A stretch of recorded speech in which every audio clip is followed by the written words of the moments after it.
Hi friends, ಇದು ಮಸ್ತ್ ಮಗ ಚಾನಲ್ನ ಇಂಟರ್ನ್ಯಾಷನಲ್ ಬುಲೆಟಿನ್ ಸುತ್ತು ಜಗತ್ತು. ನಾನು ಅಮರ್ ಪ್ರಸಾದ್. ಅಮೆರಿಕ ಅಧ್ಯಕ್ಷ ಡೊನಾಲ್ಡ್ ಟ್ರಂಪ್ ಮೋದಿ ಜೊತೆಗಿನ ಸಂಬಂಧ ಕುರಿತು ಸ್ಫೋಟಕ ಹೇಳಿಕೆ ಕೊಟ್ಟಿದ್ದಾರೆ. ನನ್ನ ಮತ್ತು ಮೋದಿ ನಡುವೆ ತುಂಬ ಒಳ್ಳೆಯ ಸಂಬಂಧ ಇದೆ, ಆದರೆ ಸದ್ಯ ಅವರು ನನ್ನ ಜೊತೆ ಖುಷಿಯಾಗಿಲ್ಲ, ನಮ್ಮನ್ನು ಕಂಡ್ರೂ ಅವರಿಗೆ ಆಗ್ತಾ ಇಲ್ಲ ಅಂತ ಹೇಳಿದ್ದಾರೆ. ರಷ್ಯಾ ತೈಲ ಖರೀದಿಯಿಂದಾಗಿ ಅಮೆರಿಕ ಭಾರತದ ವಸ್ತುಗಳ ಮೇಲೆ ಹೆಚ್ಚಿನ ಟ್ಯಾರಿಫ್ ಹಾಕಿದೆ. ಹೀಗಾಗಿ ಮೋದಿ ಅವರಿಗೆ ನನ್ನ ಮೇಲೆ ಸಿಟ್ಟಿದೆ. ಆದರೆ ಇತ್ತೀಚೆಗೆ ಭಾರತ ರಷ್ಯಾದಿಂದ ತೈಲ ತರಿಸ್ಕೊಳ್ಳೋದನ್ನು ದೊಡ್ಡ ಪ್ರಮಾಣದಲ್ಲಿ ಕಟ್ ಮಾಡಿದೆ, ಅದು ಇಂಪಾರ್ಟೆಂಟ್ ಅಂತ ಹೇಳಿಕೆ ಕೊಟ್ಟಿದ್ದಾರೆ. ಇದೇ ವೇಳೆ ಮೋದಿ ಅವರು ನನ್ನನ್ನು ಖುದ್ದಾಗಿ ನೋಡಬೇಕು ಅಂತ ರಿಕ್ವೆಸ್ಟ್ ಮಾಡಿಕೊಂಡ್ರು ಅಂತ ಟ್ರಂಪ್ ಹೇಳಿದ್ದಾರೆ. ಭಾರತ ಅಪಾಚೆ ಹೆಲಿಕಾಪ್ಟರ್ಗಳನ್ನು ಆರ್ಡರ್ ಮಾಡಿತ್ತು, ಆದರೆ 5 ವರ್ಷಗಳ ಕಾಲ ಅವುಗಳನ್ನು ಪೂರೈಸೋಕೆ ಆಗಿಲ್ಲ. ಈ ಬಗ್ಗೆ ಮೋದಿ ಡಿಸ್ಕಸ್ ಮಾಡಿದ್ರು. Sir, may I see you please ಅಂತ ಹೇಳಿ ನನ್ನನ್ನು ನೋಡೋಕೆ ಬಂದರು ಅಂತ ಟ್ರಂಪ್ ಹೇಳಿದ್ದಾರೆ. ಇದಾದಮೇಲೆ ನನಗೂ ಮೋದಿಗೂ ಒಳ್ಳೆ ರಿಲೇಷನ್ಶಿಪ್ ಇದೆ ಅಂತ ಅದೇ ರಾಗ ಹಾಡಿದ್ದಾರೆ. ಸಂಬಂಧ ತುಂಬ ಚೆನ್ನಾಗಿದೆಯಂತೆ, ಆದರೆ ಮೋದಿಗೆ ಟ್ರಂಪ್ ಬಗ್ಗೆ ಸಿಟ್ಟು ಬಂದಿದೆಯಂತೆ. ಆದ್ರೂ ಮೋದಿ ಸರ್ ನಿಮ್ಮನ್ನು ನೋಡ್ಬೋದಾ ಸರ್ ಅಂತ ಟ್ರಂಪ್ಗೆ ಕೇಳಿದ್ರಂತೆ. ಈ 3 ತದ್ವಿರುದ್ಧ ರೀತಿಯ ಹೇಳಿಕೆಯನ್ನು ಟ್ರಂಪ್ ಅಣ್ಣ ಕೊಟ್ಟಿದ್ದಾರೆ. ಇತ್ತೀಚೆಗಷ್ಟೇ ರಷ್ಯಾದಿಂದ ಭಾರತ ತೈಲ ತರಿಸ್ಕೊಳ್ತಾ ಇದೆ, ಇದರಿಂದ ನಾನು ಅನ್ಹ್ಯಾಪಿ ಆಗಿದ್ದೀನಿ, ನನಗೆ ಖುಷಿ ಇಲ್ಲ ಅನ್ನೋ ಹೇಳಿಕೆಯನ್ನು ಕೊಟ್ಟರು. ಈಗ ಈ ಥರ ಹೇಳಿದ್ದಾರೆ. ಇನ್ನೊಂದು ಕಡೆ ಯುಕ್ರೇನ್ ಯುದ್ಧ ಶುರುವಾದಾಗಿನಿಂದ ಇಲ್ಲಿವರೆಗೆ ಭಾರತ ರಷ್ಯಾದಿಂದ ಸುಮಾರು 14.5 ಲಕ್ಷ ಕೋಟಿ ರೂಪಾಯಿ ಮೌಲ್ಯದ ಇಂಧನ ಖರೀದಿ ಮಾಡಿದೆ. ಇದರಲ್ಲಿ 12.8 ಲಕ್ಷ ಕೋಟಿ ಮೌಲ್ಯದಷ್ಟು ಕಚ್ಚಾ ತೈಲ ಇದೆ. ಹೀಗಂತ centre for research on energy and clean air CREA ಅನ್ನೋ ಯುರೋಪಿಯನ್ ಥಿಂಕ್ ಟ್ಯಾಂಕ್ ರಿಪೋರ್ಟ್ ಮಾಡಿದೆ. ಇದೇ ಟೈಮಲ್ಲಿ ಚೀನಾ ಸುಮಾರು 26 ಲಕ್ಷ ಕೋಟಿ ಮೌಲ್ಯದ ತೈಲ, ಕಲ್ಲಿದ್ದಲು ಮತ್ತು ಗ್ಯಾಸ್ ಖರೀದಿ ಮಾಡಿದೆ.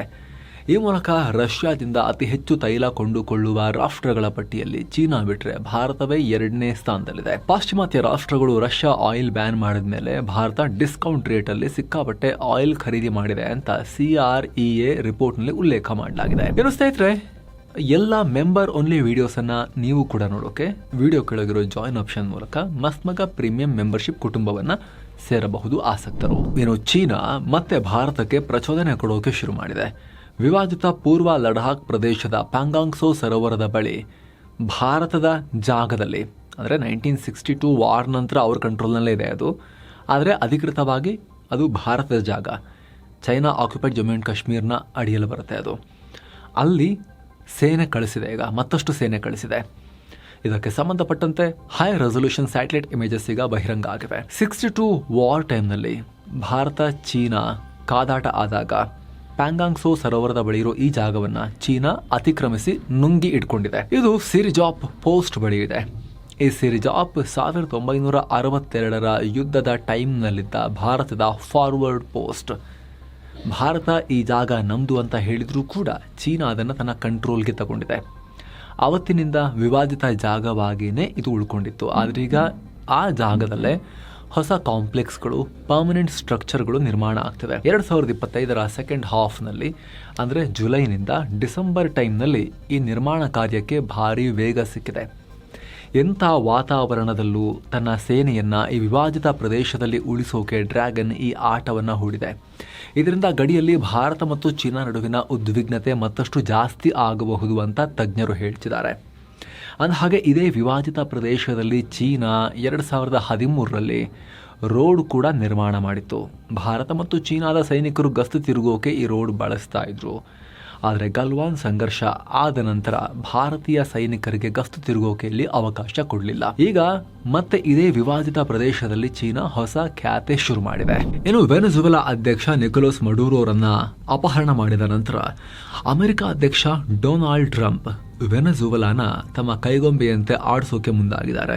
ವೆನೆಜುವೆಲಾದ ಮಧ್ಯಂತರ ಸರ್ಕಾರ ಒಳ್ಳೆ ಕ್ವಾಲಿಟಿಯ ಸುಮಾರು 30ರಿಂದ 50 ಮಿಲಿಯನ್ ಬ್ಯಾರಲ್ ತೈಲವನ್ನು ಅಮೆರಿಕಾಗೆ ಕೊಡುತ್ತೆ ಅಂತ ಟ್ರಂಪ್ ಹೇಳಿದ್ದಾರೆ. ಇದನ್ನು ಘೋಷಿಸೋಕೆ ನನಗೆ ತುಂಬ ಸಂತೋಷವಾಗ್ತಾ ಇದೆ. ಮಾರ್ಕೆಟ್ ಪ್ರೈಸ್ನಲ್ಲಿ ಈ ತೈಲವನ್ನು ಮಾರಾಟ ಮಾಡಲಾಗುತ್ತೆ, ಅದರಿಂದ ಸಿಕ್ಕ ಹಣವನ್ನು ಕೂಡ ನಾನೇ ಕಂಟ್ರೋಲ್ ಮಾಡ್ತೀನಿ. ಈ ಹಣದಿಂದ ವೆನೆಜುವೆಲಾ ಮತ್ತು ಅಮೆರಿಕದ ಜನರಿಗೆ ಬೆನಿಫಿಟ್ ಆಗುತ್ತೆ ಅಂತ ಟ್ರಂಪ್ ಪೋಸ್ಟ್ ಹಾಕಿದ್ದಾರೆ. ಈ ಪ್ಲಾನ್ನ ಈ ಕೂಡಲೇ ಎಕ್ಸಿಕ್ಯೂಟ್ ಮಾಡೋಕೆ ಅಮೆರಿಕದ ಎನರ್ಜಿ ಸೆಕ್ರೆಟರಿ ಕ್ರಿಸ್ ರೈಟ್ಗೆ ನಿರ್ದೇಶನ ಕೊಟ್ಟಿದ್ದೀನಿ. ತೈಲವನ್ನು ಸ್ಟೋರೇಜ್ ಶಿಪ್ನಿಂದ ತೆಗೆದು ನೇರವಾಗಿ ಅಮೆರಿಕದ ಅನ್ಲೋಡಿಂಗ್ ಡಾಕ್ಗೆ ತರಲಾಗುತ್ತೆ ಅಂತ ಹೇಳಿದ್ದಾರೆ. ಏನೋ ಟ್ರಂಪ್ ವೆನೆಜುವೆಲಾದಲ್ಲಿ ಅಮೆರಿಕ ಸೇನೆ ನಡೆಸಿದ ದಾಳಿಯನ್ನ ಹಾಡಿ ಹೊಗಳಿದ್ದಾರೆ. ಅಮೇಝಿಂಗ್, ಬ್ರಿಲಿಯಂಟ್, ಎಕ್ಸಲೆಂಟ್ ಅಂತ ಕೊಂಡಾಡಿದ್ದಾರೆ. ಇನ್ನು ಮಡುರೋ ಕಿಡ್ನಾಪ್ ನಂತರ ವೆನೆಜುವೆಲಾದಲ್ಲಿ ಅಸ್ಥಿರತೆಯಾಗಿದೆ. ಈ ನಡುವೆ ಅಮೆರಿಕ ಪುನಃ ದೊಡ್ಡ ವಾರ್ನಿಂಗ್ ಕೊಟ್ಟಿದೆ. ಈ ಬಾರಿ ವೆನೆಜುವೆಲಾದ ಇಂಟೀರಿಯರ್ ಮಿನಿಸ್ಟರ್ ಡಿಯೋಸ್ಡ್ಯಾಡೋ ಕ್ಯಾಬೆಯೋಗೆ ನೀವೇ ನೆಕ್ಸ್ಟ್ ಟಾರ್ಗೆಟ್ ಅಂತ ವಾರ್ನಿಂಗ್ ಕೊಟ್ಟಿದೆ. ಅಮೆರಿಕದೊಂದಿಗೆ ಕೋಆಪರೇಟ್ ಮಾಡದೇ ಇದ್ರೆ ಮಡುರೋಗೆ ಆದ ಗತಿ ನಿಮಗೂ ಬರುತ್ತೆ ಅಂತ ಎಚ್ಚರಿಕೆ ಕೊಟ್ಟಿದೆ. ಈ ಡಿಯೋಸ್ಡ್ಯಾಡೋ ವೆನೆಜುವೆಲಾದ ಪವರ್ಫುಲ್ ಅಧಿಕಾರಿ. ಭದ್ರತಾ ಪಡೆಗಳನ್ನು ಇವರೇ ಕಂಟ್ರೋಲ್ ಮಾಡೋದು. ಮಡುರೋ ಆಪ್ತ ಬಳಗದಲ್ಲಿರೋ ನಂಬಿಕಸ್ತ. ಸೊ ಈತ ವೆನೆಜುವೆಲಾವನ್ನ ಮತ್ತೆ ಸ್ಟೇಬಲ್ ಮಾಡಬಹುದು, ಅಮೆರಿಕಾಗೆ ಅಡ್ಡಿಯಾಗಿ ನಿಲ್ಲಬಹುದು ಅಂತ ಅಮೆರಿಕ ಇವರನ್ನ ಟಾರ್ಗೆಟ್ ಮಾಡ್ಕೊಂಡಿದೆ. ವೆನೆಜುವೆಲಾದಲ್ಲಿ ಅಸ್ಥಿರತೆ ಹೆಚ್ಚಾಗ್ತಿದ್ರೆ ಮತ್ತೊಂದು ಕಡೆಯಲ್ಲಿನ ಸ್ಟಾಕ್ ಮಾರ್ಕೆಟ್ನಲ್ಲಿ ಭಾರಿ ಜಿಗಿತ ಆಗಿದೆ. ಒಂದೇ ಟ್ರೇಡಿಂಗ್ ಸೆಷನ್ ಅಲ್ಲಿ ಸುಮಾರು 50% ಏರಿಕೆಯಾಗಿದೆ.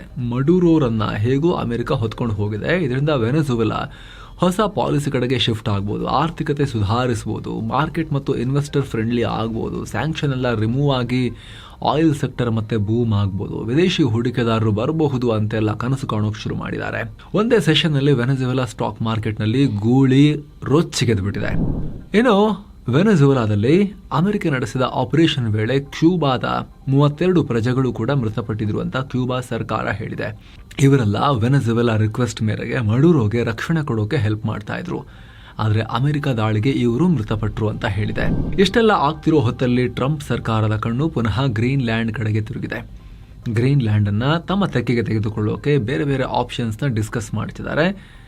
ಮಿಲಿಟರಿ ಆಕ್ಷನ್ ಕೂಡ ಇದೆ, ಸೇನಾ ಆಕ್ಷನ್ ಕೂಡ ಇದೆ. ಇಲ್ಲಿ ಓಪನ್ ಆಗಿ ಹೇಳಿದೆ ವೈಟ್ ಹೌಸ್. ಇದು ಸ್ಫೋಟಕ ವಿಚಾರ. ನ್ಯಾಟೋ ಕಂಟ್ರಿ ಮೇಲೆ ನ್ಯಾಟೋದ big daddy America military action ಬಗ್ಗೆ ಥಿಂಕ್ ಮಾಡ್ತಿರೋದು.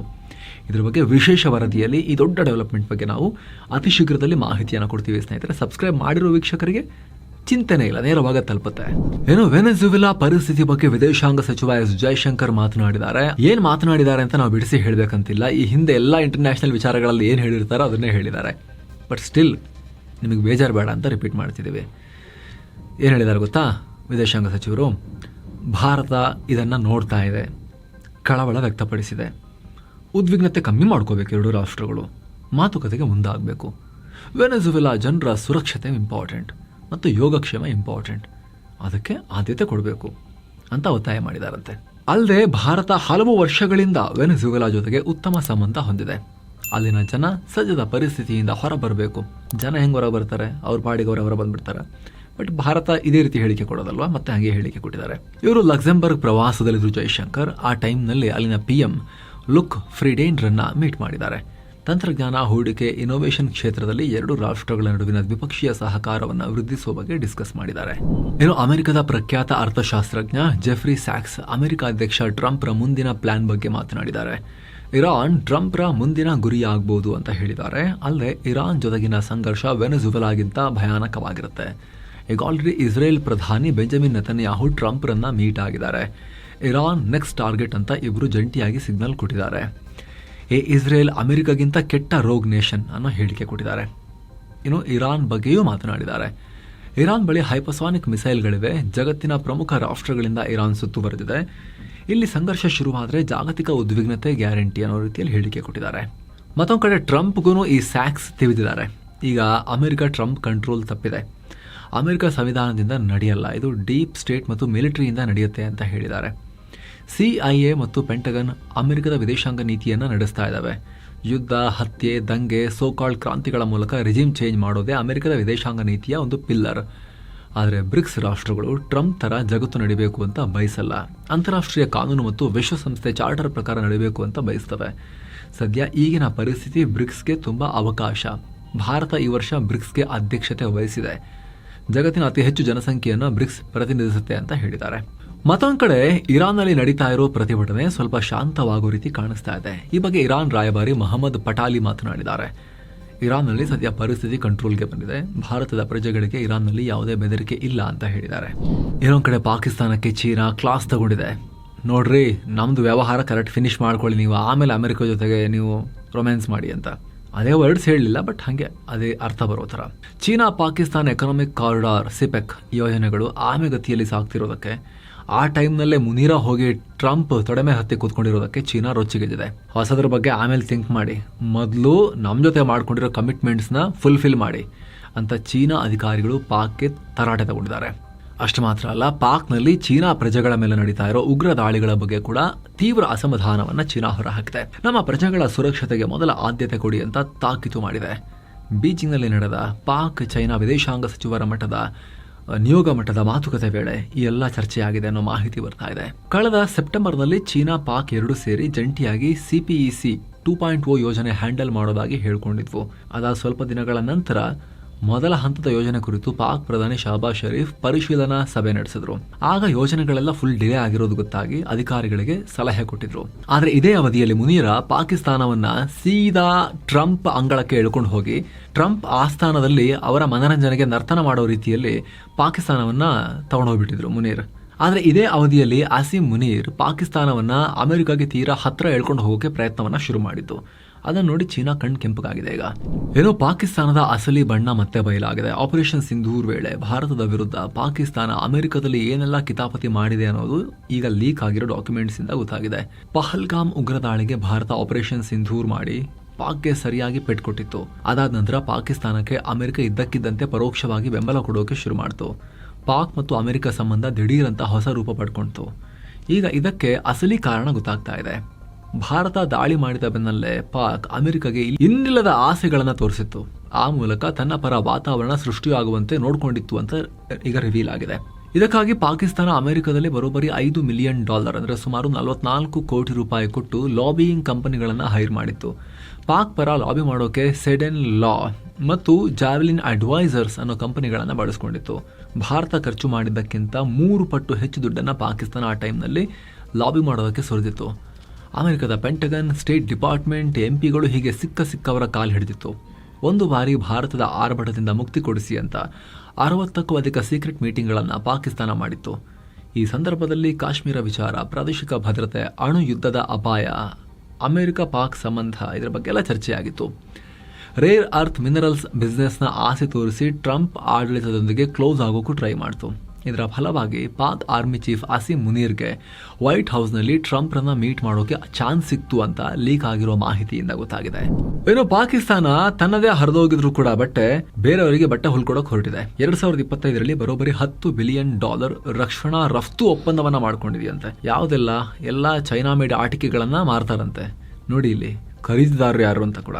JF-17 fighter jets, Mushak trainer aircraft, ಡ್ರೋನ್ಗಳ ರಫ್ತಿನಿಂದ ಭಾರಿ ಬೂಸ್ಟ್ ಸಿಕ್ಕಿದೆ ಅಂತ ಹೇಳ್ಕೊಂಡಿದ್ದಾರೆ. ಯಾರು ಪರ್ಚೇಸ್ ಮಾಡಿರೋದು?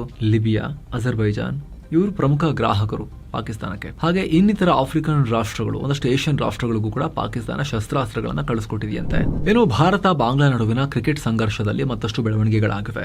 ಬಾಂಗ್ಲಾ ಪ್ರೀಮಿಯರ್ ಲೀಗ್ನಿಂದ ಭಾರತದ ಖ್ಯಾತ ಕ್ರೀಡಾ ನಿರೂಪಕಿ ರಿದಿಮ್ ಪಾಠಕ್ರನ್ನ ತೆಗೆದು ಹಾಕಲಾಗಿದೆ ಅನ್ನೋ ಸುದ್ದಿ ಹರಿದಾಡಿತ್ತು. KKRನಿಂದ ಮುಸ್ತಫಿಜುರ್ ರೆಹಮಾನ್ ರನ್ನ ಕೈಬಿಟ್ಟ ಬೆನ್ನಲ್ಲೇ ಬಾಂಗ್ಲಾ ಈ ಕ್ರಮ ತಗೊಂಡಿದೆ ಅಂತ. ಅದಕ್ಕೆ ರಿದಿಮಾ ರಿಯಾಕ್ಟ್ ಮಾಡಿದ್ದಾರೆ. ಬಾಂಗ್ಲಾ ನನ್ನನ್ನ BPL ನಿಂದ ತೆಗೆದು ಹಾಕಿಲ್ಲ, ಇದು ಸುಳ್ಳು. ರಾಜಕೀಯ ಕಾರಣಗಳಿಂದ ನಾನೇ ಟೂರ್ನಿಯಿಂದ ಹಿಂದೆ ಸರಿದಿದ್ದೀನಿ ಅಂತ ಅವರು ಸ್ಟೇಟ್ಮೆಂಟ್ ಕೊಟ್ಟಿದ್ದಾರೆ. ಒಟ್ಟಲ್ಲಿ ಅವರಲ್ಲಿ ಪಾಲ್ಗೊಳ್ತಿಲ್ಲ ಅನ್ನೋದು ಕನ್ಫರ್ಮ್ ಆಗಿದೆ.